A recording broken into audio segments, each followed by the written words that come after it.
Bonjour bien-aimés. Deutéronome chapitre 18, nous prenons le verset 20.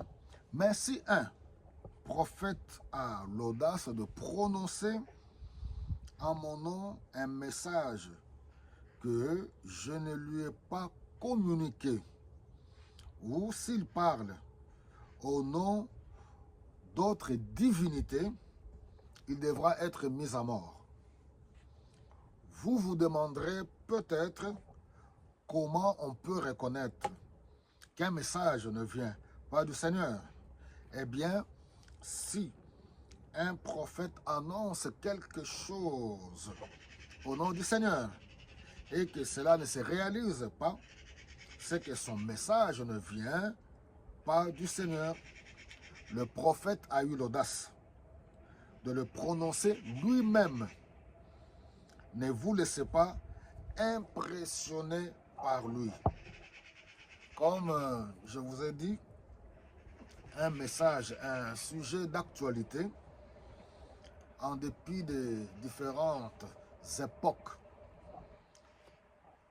Dans mes exhortations, j'ai beaucoup parlé là-dessus, où j'ai expliqué c'est quoi la prophétie, c'est qui est un prophète, les relations qui étaient établies entre Dieu et Israël dans l'Ancien Testament, parce que c'est de ça qu'il s'agit d'abord.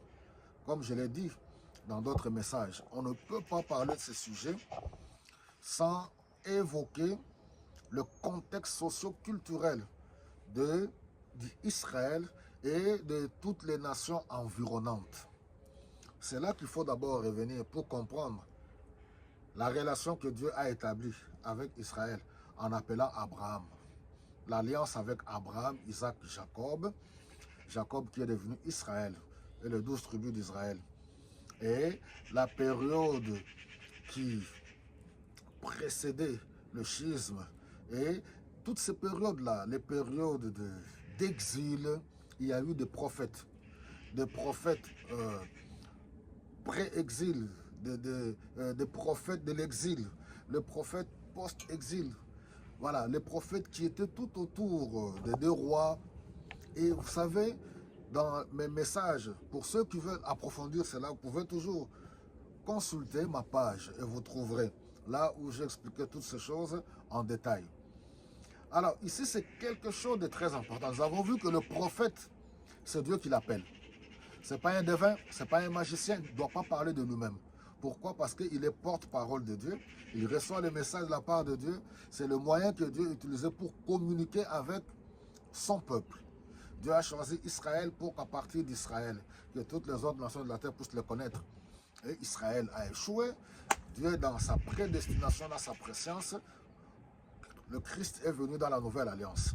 Le peuple de Dieu dans la nouvelle alliance, ce n'est plus une nation quelconque. Et là encore, il y a trop de confusion où les gens, quand ils se mettent à prophétiser, pensant que leur pays physique, leur pays actuel, c'est une nation de Dieu, une nation choisie par Dieu.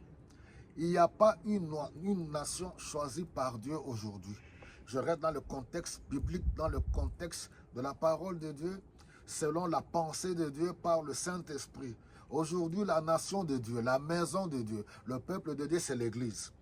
Quand on parle de l'Église, c'est l'Église universelle, constituant les hommes et les femmes de toute langue, de toute tribu, de toute culture qui ont accepté Jésus-Christ comme leur Seigneur et leur Sauveur. Il ne s'agit pas d'une église quelconque, église bâtiment ou d'une dénomination, église catholique, protestante, évangélique, que sais-je encore. Non, c'est l'église universelle.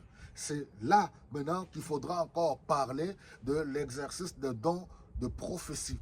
C'est encore autre chose. Quand Dieu parle dans l'église, Paul en a expliqué dans la première lettre de Paul aux Corinthiens. Il en a expliqué chapitre 12, 13, 14. Bien aimé, ce sont des études qu'il faut faire.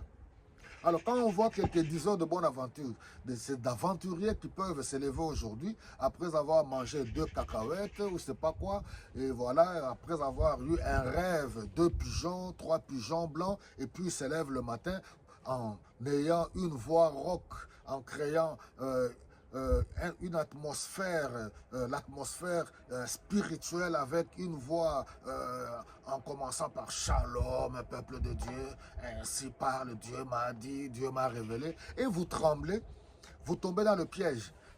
Pourquoi? À cause de l'ignorance. Comment reconnaître un vrai ou un faux prophète? C'est pour cela que nous avons lu ce texte de Deutéronome chapitre 18 et nous allons continuer dans la deuxième partie.